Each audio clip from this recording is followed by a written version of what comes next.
Hello everyone, my name is Hailey Elizabeth, and if you don't know who I am, I do videos pertaining a little bit of everything: vlogs, conspiracy theories, controversial people, true crime, and all things spooky, scary, skeletons. So if you're into any of that, you can subscribe, and if not, completely fine, completely okay. We're just here to chill, hang out, talk a little bit of true crime. My hair is wet because I just got out of the shower and I put something up there. Finally. Hoorah, hoorah. Do I look too bright? Have a holly jolly Christmas. How about, does that look better? Does that look better? But before getting into the rest of today's video, I do want to give a big thank you to GLAMNETIC for sponsoring today's video. Now, if you guys don't know what GLAMNETIC is a magnetic lash brand that basically leaves lash glue a thing of the past. It saves you so much time and hassle in the morning and is so easy to put on and can literally be done in just a few minutes. I'm stocking up on gifts for all my friends and sisters for the holidays, and these lashes from GLAMNETIC make amazing stocking stuffers. I'm about to put on the lashes, Gossip Lashes. If you guys watched my other ad, you know that I love these lashes, as well as the Unreal lashes. Putting on these lashes are so easy, and I'm not lying when I tell you that I have never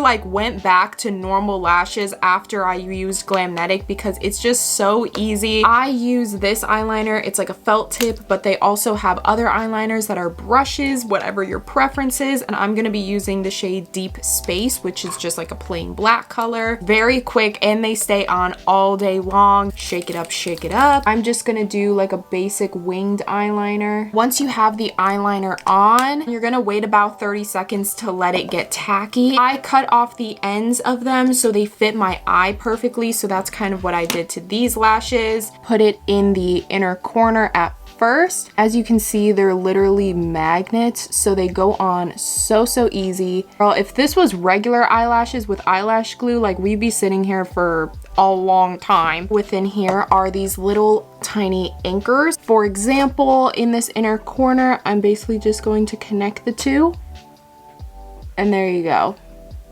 Look at that. Wow, that's literally it. It took me maybe 4 seconds. So these are the Gossip Lashes, my favorite, and then these are the Unreal lashes. As I said with my last video, these lashes are literally so easy, especially if you wear glasses. I could push my glasses up and I could still see the world, so I'm not walking around bumping into things because my eyelashes get in the way. It doesn't even feel like I have anything on. I used to have so many issues with trying to put on lashes in the past because I'm not really the best with eyelash glue, and then you hear all these people saying oh, you're supposed to put on the lash when the glue is still wet, but then you're supposed to wait till it's tacky, and then throughout the day when the eyelash glue starts to wear off, the inner corners are coming up, the outer corners are coming up, and then you have to just take it off altogether, and it's a big mess, but not with GLAMNETIC. I don't know if you can see, these puppies are not going anywhere. I could ride a roller coaster with these and these babies would probably still be on. And a really cool thing about GLAMNETIC is that when you are done with these lashes, in the packaging they have a magnetic strip, so when you're done with your lashes, all you need to do is take them off, put them back on, and you're never losing your lashes again because they just connect to the magnet in the case. I highly recommend GLAMNETIC. Now, if you want your own pair of GLAMNETIC lashes, all you have to do is click the link in the description and use my code on screen for 30% off your next pair of GLAMNETIC lashes. And again, thank you to GLAMNETIC for sponsoring today's video. So with that being said, back to your video. Today we are going to be talking about the case of Eylse Pahler. Eylse was born on April 24th, 1980 in Templeton, California. She was born into a family of her mom, her dad, her little brother Ryan, and her two older sisters Jenny Lee and Christine. She lived in Templeton, California until she was about 9 years old, and then that is when her and her family decided to move to Arroyo Grande, California. Eylse, all throughout her elementary, middle school, and high school experience, she was always a very lively spirit. She was in soccer, tennis, and theater. Every time there was a party, Eylse would be one of the very first people to get invited because she was like the life of the party. And even outside of school, Eylse was very religious. She was basically raised in the church. She was a part of her church choir, as well as like her church's Bible study. She would do that outside of going to regular Sunday church. The mom was actually a stay-at-home mom while the father did construction. And also, fun fact, when they moved to Arroyo Grande, California, the house that they had there, the dad had actually built. In this house, Eylse's room was absolutely beautiful. In her room, she had French doors that would open into a balcony and you could see the entire view of the hills and the trees of California. This was also kind of like a way for her to sneak out as like a teenager when she would sneak out and hang out with friends. During this time, although Arroyo, California was a pretty good neighborhood, it wasn't the best. That neighborhood was kind of known for the uproar of teen violence. Eylse tried to stay as far away from that crowd as she could because she had dreams of becoming an actress one day. But growing up in a town like that, it is kind of hard to not get into it. Middle school and beginning of high school, she was turning into kind of a bad-ish kid. She would sneak out a lot, as I said, through her big like French doors. She would basically just hop over the balcony onto the roof and sneak out that way. She would also smoke weed. She would go out with her friends to all these parties. During her teenage years, Eylse was definitely an extrovert. She would always sneak out to go to concerts. It's not like she was the catalyst of it all. Obviously, her friends had to sneak out as well if they wanted to go with. Her parents caught her in the act a couple times. As far as punishment, her parents didn't really do much. Take away like her radio or ground her. They never really set strict ground rules, and when she would get grounded, it would only be for like maybe a week or something at a time. In 1994, when Eylse was 14 years old, this is where she started to, as I said, like she was super fearless, the life of the party, always getting invited to places, but around this time, this is when she started to get a little too fearless. She started to get caught a lot more sneaking out, also getting caught with weed, which, as I said, her parents were super religious. She grew up in the church, so this was a huge no-no. There were also times where she would have boys over too. There were also a few times where she would be caught with this as well. At her school, there were these 3 boys by the name of Joe, Jacob, and Royce. Joe was 14, Royce was 16, and Jacob was 15. Joe, Jacob, and Royce were known as the misfits of the school. They had their own rock bands, they did a lot of drugs, they wore grungy clothes and hair. They were just super dark and mysterious and misunderstood, which like is literally what every TikToker is striving to be right now. Joe and Jacob actually went to the same school as Eylse. Unlike Royce, Royce had actually gone to that school before but was kicked out of that school for just like misbehaving and was sent to a different school. As I said, they had a rock band and their rock band was named Hatred. They would perform at like random house parties. A lot of testimonies from people who have seen them live said that they were not good. It was just so loud and not even a good type of loud. Loud that gets your head banging and you're like, you know, jumping up and down, having a good time. It's more of just really bad guitar. They would like riff on their guitar at parts where it didn't really make sense, and then their drums were just super loud. It didn't really sound like it had rhythm to it. It was just like banging on various drums. Those were like testimonies from people that had actually seen them in person. One of their biggest idols was the band Slayer. A lot of their music was inspired by the band Slayer, not just their lyrics, but their actual, you know, music style as well. I'm about to read you some of their song titles. For some reason, they just wanted to be as edgy as possible. Yeah, we said that. It's not our fault. We're just, you know, super bold. This is like a few of their song titles. Homicidal Maniac, Slice Her Flesh to Threads, Lift the Gleaming Blade, and Watch the Blood Flow Free. I don't know. I guess like a lot of like rock bands have had some very controversial titles. As far as Joe, the 14-year-old, Joe played the drums, and a lot of people say that Joe was more of like the ladies' man, but in a really wrong way. He would get ladies, but only because he forced himself on them, but not in like a sexual way. Find a woman that he was really attracted to, and he would become obsessed with her and start to stalk her around town until he lost interest, and then he would move on to another one, similar to like a Joe Goldberg situation. I, you know, don't doubt he would probably wear a baseball cap when he would go on these adventures. But yeah, that was basically Joe's situation. And I just realized his name is also Joe Goldberg, and Joe on the drums. Are all Joes like that? If you're a Joe, comment below. Who's Joe?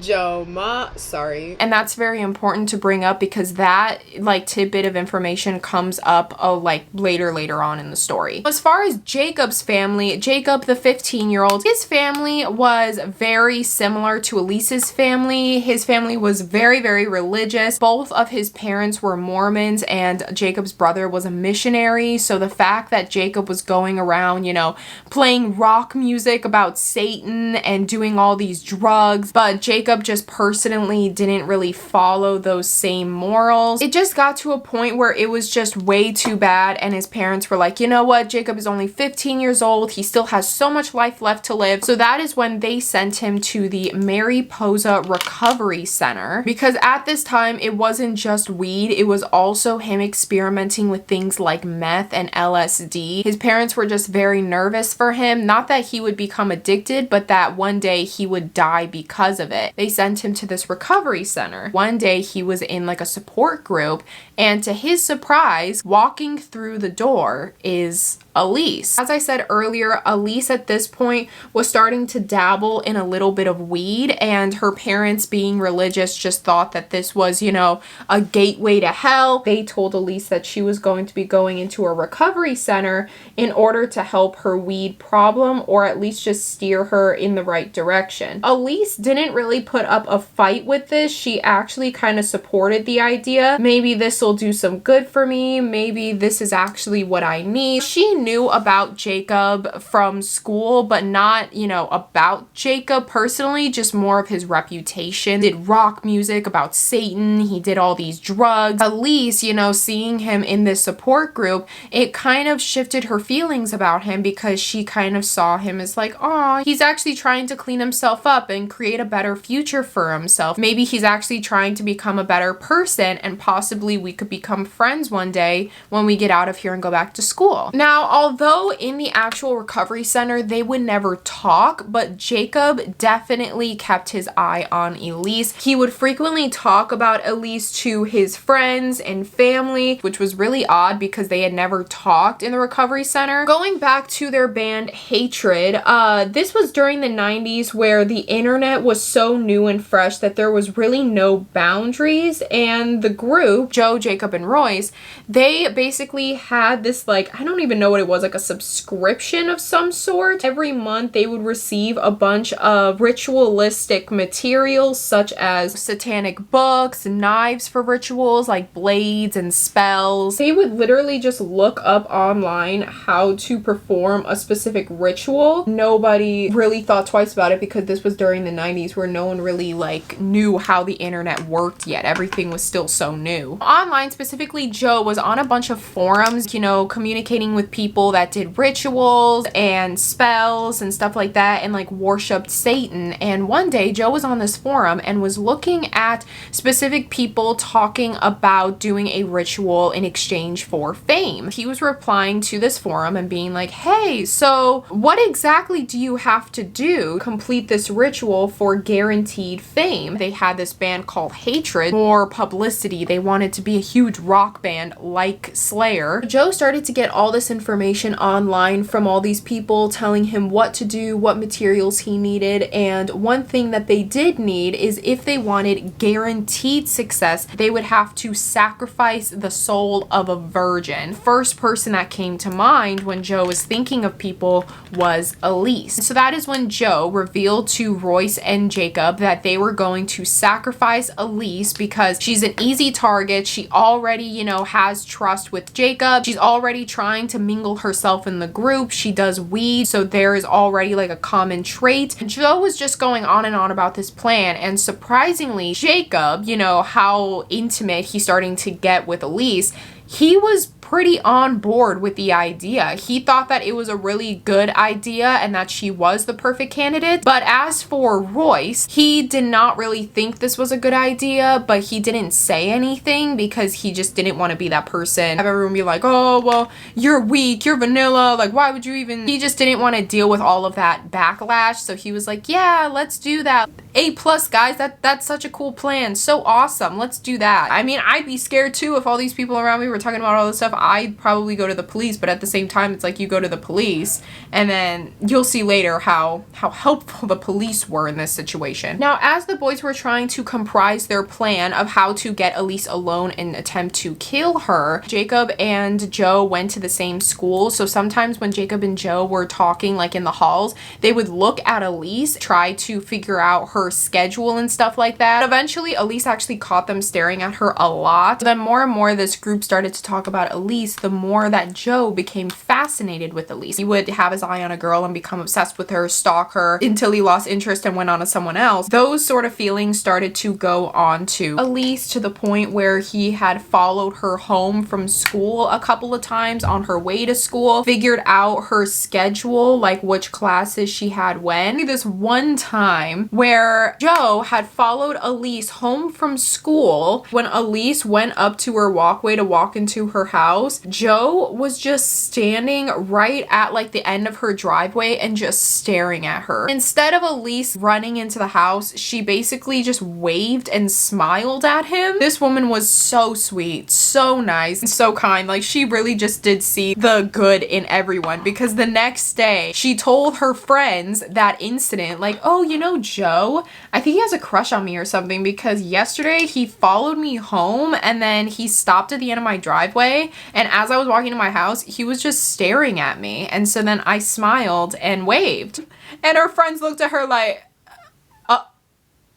oh, hey, ELYSSE, stay away from him. Like, that is so creepy. If he ever does that again, just go inside. Don't pay him any attention. ELYSSE was like, yeah, but maybe he's just misunderstood, because that's what I thought about Jacob, and Jacob turns out to be a really nice guy. ELYSSE was just so persistent on seeing the good in everyone that she just kind of didn't really see Joe as a threat. She actually never told her parents about this incident either. Nonetheless, she listened to her friends. She stopped entertaining Joe, but although she wasn't entertaining Joe anymore, she was entertaining Jacob. So she was talking to Jacob a lot more at school. They started to grow a really big bond with each other. It was actually said that Jacob at this point had really no feelings for ELYSSE. He was basically just talking to her because he wanted to gain her trust so that they could complete their ritual. As I said in the beginning, Royce was kind of on the fence about this entire thing. He didn't really feel like it was a good idea. There was this one day where Joe, Jacob, and not Royce, but a man by the name of Travis Williams. When ELYSSE is walking home from school, she crosses the corner to go down the street of her house, and at the end of her street, she sees Joe, Jacob, and Travis. All three of the boys are yelling at ELYSSE, telling her to get over here because someone had fallen into the ravine and broken their leg. ELYSSE, in a panic, runs over there trying to figure out what was actually going on.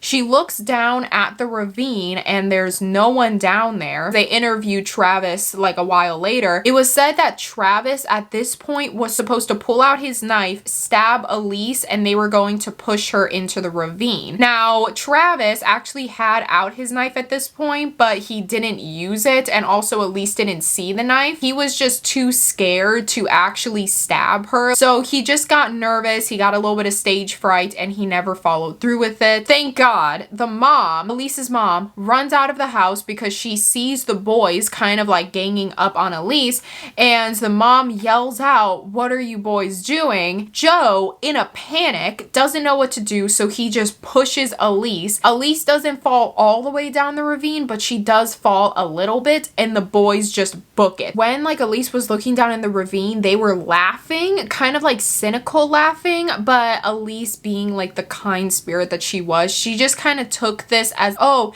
they're laughing because they're playing a joke on me. So when the mom came over, she picked up Elyse. She was like, "Who were those boys?" "Oh, they're just my friends. It's whatever. Like, they were just playing a joke on me. They probably got scared and ran away because they didn't know who you were." Her mom was like, okay. She was very off-putted by it. Okay, well, maybe they were just, you know, stupid, silly boys playing a little joke. Elyse, after this incident, was, of course, a little spooked, but she wasn't threatened. They were outcasts. No one really understood them, and they also loved to, like, play rough. As I said, their little joke was basically pushing her into a ravine. Elyse actually snuck out of her house to go to another party with two of her friends, and at the party, what do you know, Jacob was there. Elyse and Jacob start, you know, talking, and Jacob says to Elyse, "Oh, I'm surprised your parents let you stay out this late." Elyse goes, "Well, actually, they don't think I'm out right now. They actually think I'm sleeping up in my room. I snuck out." And to this,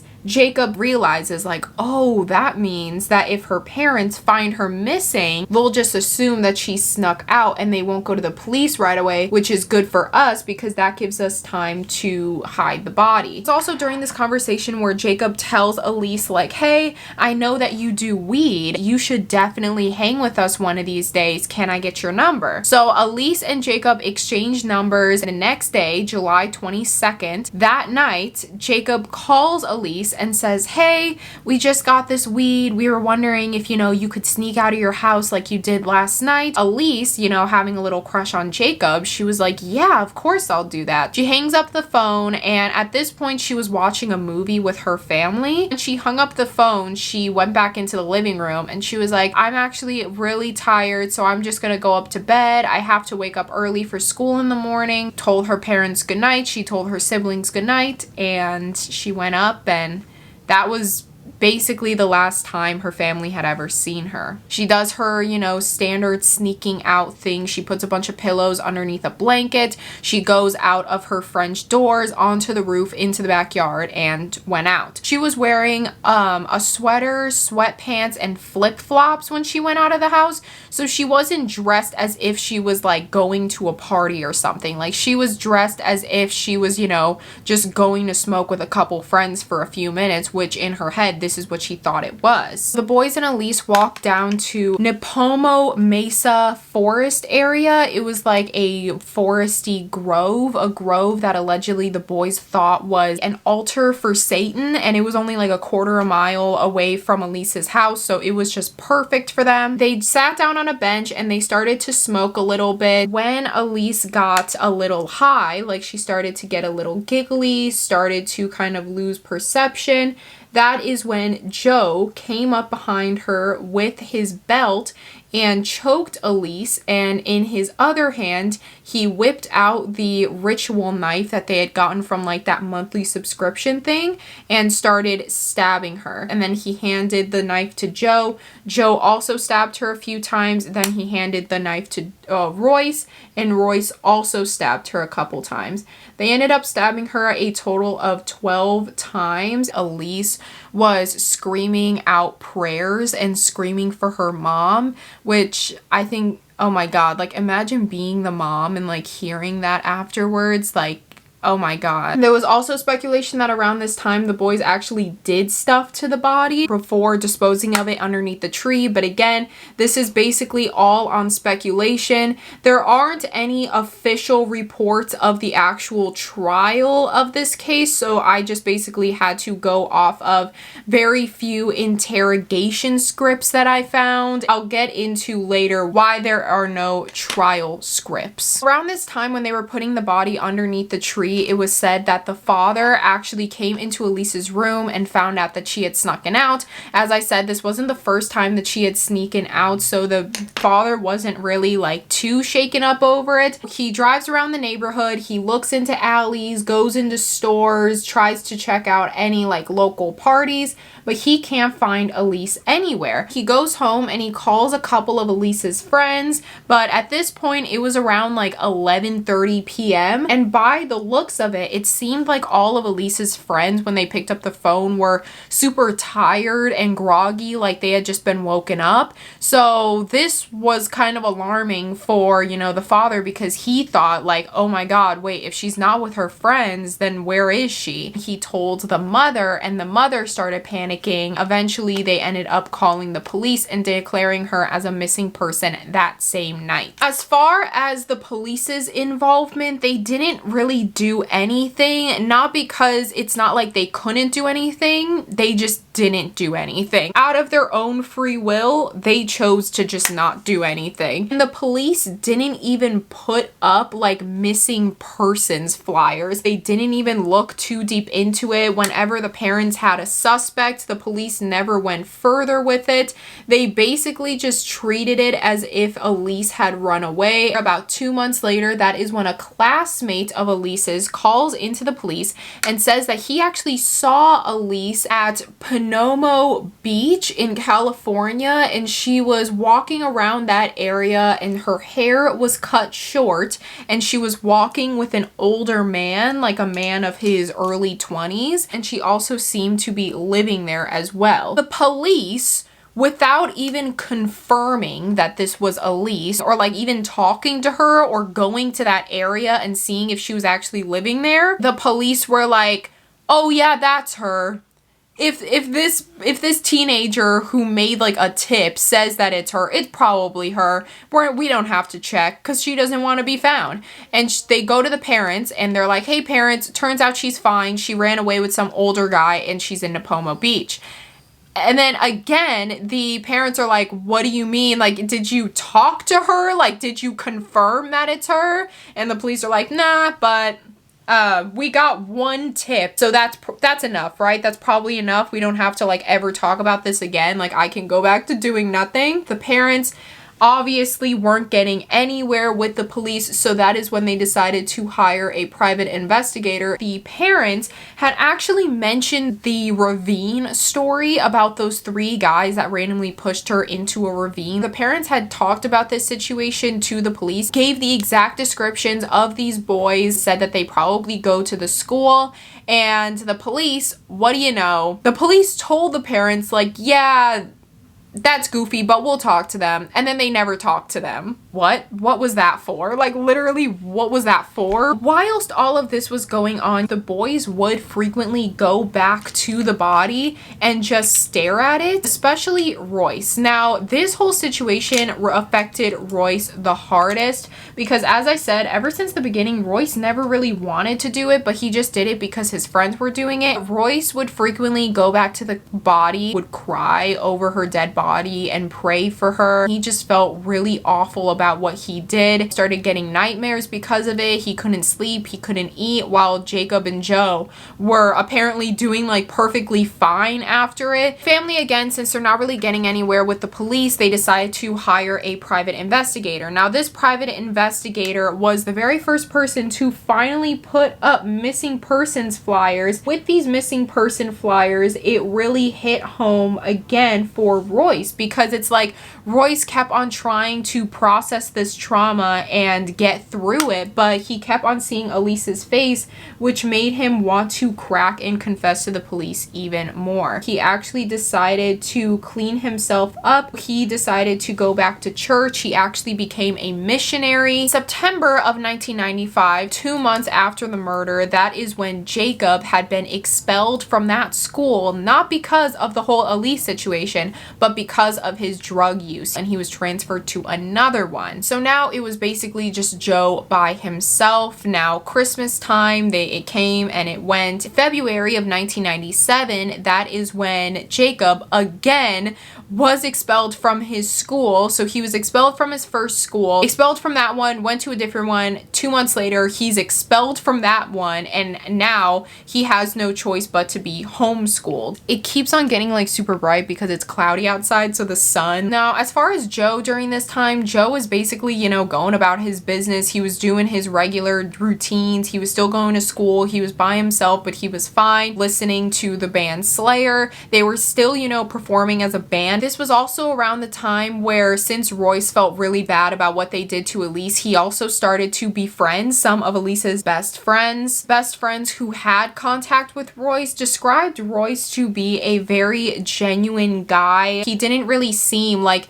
Jacob or Joe. He was super genuine. He was respectful. He was nice. There was one girl that compared him to like a teddy bear. Like, he was just super lovable and nice, the complete opposite of Jacob and Joe. And whenever Jacob and Joe were around, it seemed sort of like Royce was putting on an act. It was clear that Royce just did not want to be a part of this friend group anymore. He told the police later on, like, the reason why he never left is because, as I said, since this friend group like worshipped the band Slayer, there was this specific Slayer lyric that went, and I quote, "If you are not with us, you may no longer exist." He genuinely felt like if he disowned the group or tried to leave, he would die. He already saw 2 of his best friends stab a girl to death. What if they do the same thing to me because I know too much? As I said, he started to get really, really involved with the church. He became a missionary. Is it a pastor? I don't know.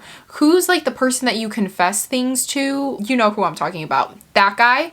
Basically, there had been a few times where Royce was instructed to kind of confess his sins, and he confessed to as many sins as he could, but every time it came to that specific one where he was talking about like the murder of Elise, he just could not say it out loud. The pastor could tell that he was kind of suppressing some really like important sin that he needed to confess. Royce just said, you know what? I can't live this lie anymore. I have to confess for myself, for God, and for all of the other future victims that this may happen to. It was also around 8 months after the murder at this point, and their band had gotten nowhere. I might as well just, you know, confess, because what is the point of keeping this secret in if what we did ended up not even working? March 14th of 1997, Royce decided to walk into the police station and confess to the police. He says, I know who did it. I know where her body is, but I have never processed this trauma before, and I don't really know how to, so I just need help on how to confess to this or how to say it out loud. And so the investigators were like, whoa. They were very easy on Royce, but also having that bad cop sort of vibe. You're a murderer, you know, we're not going to give you special treatment because you came up and decided to confess. Royce's situation, he was just like, I just need someone to help me figure all of this out so that I can confess this, because it's been eating me up and I can't live with this anymore. He basically told the story that I just told you. They invited Elise to go smoke. They took her into the woods. They stabbed her 12 times and they went into the woods, and that's where they buried her body. After a couple hours of interrogation, in the story, he put most of the blame on Jacob and Joe. He said that Jacob and Joe were kind of the catalyst of this all. It was mostly Jacob that was trying to gain trust from Elise so that they could like lure her into somewhere, and Joe was the one that was stalking her, where she was going to be, what her schedule was, how her family was. So remember when the 3 boys like attempted to kill her the first time, but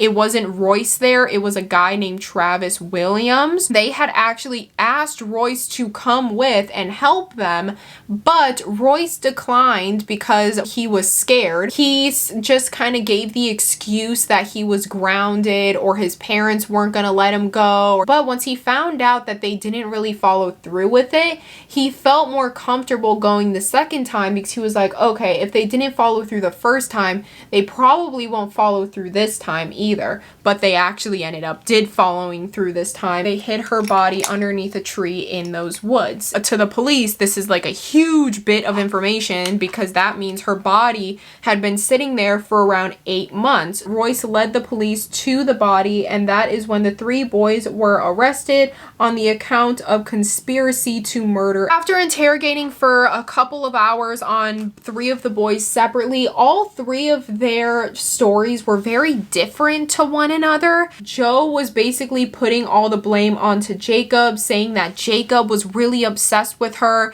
and was always talking about her. He met her in the recovery center and it was all his idea. Joe was just kind of doing as he was told.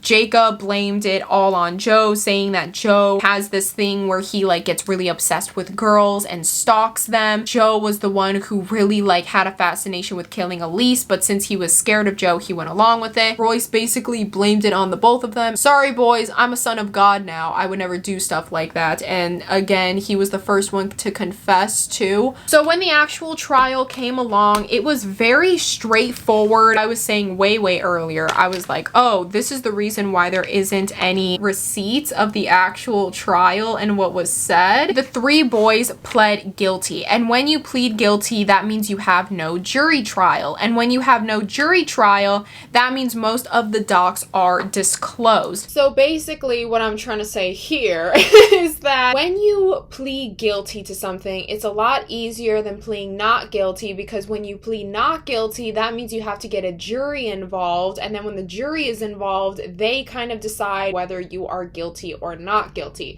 But when you just plead like flat out guilty, you don't have to deal with a jury, you don't have to deal with the unpredictable, because there's always that possibility that if you plead not guilty, that your prosecutor, the person who is trying to put you in jail, finds something, digs up a little bit of something you didn't want to have dug up, and then now you're facing even more time than if you were to just plead guilty in the first place and then get the assigned sentencing instead of going through all like the hassle of a trial. For the 3 boys in particular, they pled guilty, so they didn't even have a trial, they didn't have a jury, they didn't have to deal with all of that. They just got, I'm about to tell you the sentencing like right now.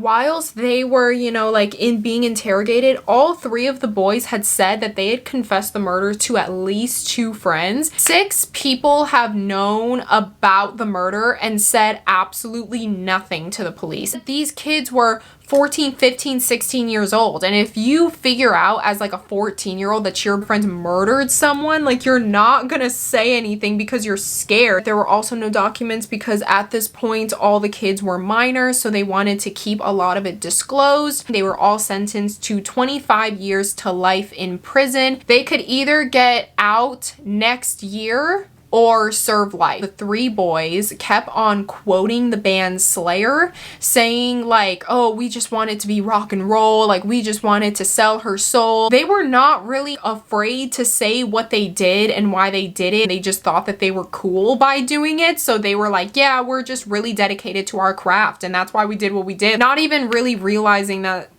you just murdered someone. At first, their conviction was just the first-degree murder of Eylse Pahler, but in May 3rd, the attorneys decided to amend and also add on rape, conspiracy to murder, and torture, because it was later on revealed from Lisa's autopsy that there were signs of rape on her body. 8 months of decomposing, you can't really examine the body. They did find signs of rape as well as signs of torture. I don't know if that affects their sentencing at all, like maybe they'll get a longer sentence, but as I said, a lot of the documents are not available to the public. Also, during the 1990s of the satanic panic, it was like the uproar of cults and everything satanic and rock bands. So that is actually why the parents ended up trying to sue the band Slayer. And the parents, whilst like in their suing of the band Slayer, they put the blame as to why those boys killed their daughter onto this band Slayer. They didn't blame the boys for killing their daughter. They blamed the band for influencing those boys to kill their daughter. The parents claimed the music was responsible for the murder of their daughter Eylse Pahler, and songs gave instructions to torture and rape to kill someone. This is basically what they said to the court. They felt like if this band would have never made songs like that, then the boys probably would have never done what they had done. So they didn't blame the boys, they blamed the band. Immediately when this happened, the judge obviously threw the case out because they were like, the band Slayer has nothing to do with why they killed your daughter. There are many other contributing factors as to why a person wants to kill someone. The boys acted upon free will, meaning that the band Slayer had nothing to do with that murder. They didn't tell the boys how to interpret the songs. They didn't tell the boys what to do. They weren't even, you know, in contact with the boys at all. Millions of people listen to Slayer and don't murder people. So that was a big reason as to why they threw the case across the room and said, get out of here, recess for the rest of my life. So many people listen to rock music and surprisingly don't kill people. Ted Bundy listened to jazz music and killed how many women? Music has nothing to do with why you want to kill people. It's a psychological thing. It's something that has to do with your brain chemistry. Maybe it's your upbringing. There's a lot of other contributing factors as to why people kill other people, not just, you know, the music that they listen to. As far as them now, they're all staying at different jails. They could be set free on parole next year, or they could be set to life imprisonment. That is the story of Eylse Pahler. I hope you guys enjoyed today's video, and if you did, make sure to give it a big thumbs up and subscribe. As far as my own thoughts and opinions, I don't really have any. When I was reading up on this case, I was thinking like, aw, I feel so bad for Royce, but then I remember, I'm like, no, Royce literally stabbed Eylse. Like, he could have just ran away, or like Travis got scared and backed out. Literally no one knows what happened on that day except for the three boys, so there isn't really much to judge. I feel like the police did have a lot to do with the reason why, you know, Eylse's body a quarter of a mile away from the house was left unnoticed, because the police just didn't do their job. They didn't really care about the well-being of anyone. They just wanted the case to go away basically so they could go back to doing whatever they were doing in that town. Yeah, that is the end of today's story. I hope you guys found this interesting. If you want to follow me on any of my socials, like my Instagram, that will be linked down below, as well as my P.O. box if you want to send me anything, and also all the products that I use on my face. So if you're like, Hailey, what? I'm just realizing this lip does not really like look good. I'm gonna go a little bit darker. That look better? I don't know what else to say besides that. These stories are always so dark. I always like to do little like fun outros or like lighthearted outros, because we just get done reading the most traumatizing of stories and then we're like, ah ha ha ha, Christmas time's around the corner. Oh yeah, I got this new perfume. It's called Brazilian Crush. If you ever want to know what I smell like, go to Sephora and smell this, and that's literally what I smell like. I got thicker bangs. I told you guys last video that like, oh, I want thicker bangs because da da da da da. I don't even remember what I said. They don't look the best today because my hair was wet. Had it in like the flat headband. Finally put something up there so you guys can stop yelling about me, about how, yeah, period. Did I start any good shows? I started Sex and the City a couple days ago because Amber Scholl always talks about how good of a show it is. She's like, that's my favorite show. And I'm like, okay, girl. And then I started watching it because it's on HBO Max. And it's really good so far. I hope you have a beautiful rest of your day. Thank you to GLAMNETIC for sponsoring today's video. I absolutely love GLAMNETIC so much. They are delicious. I love them very much. I love you guys very much. And do something that makes you happy today.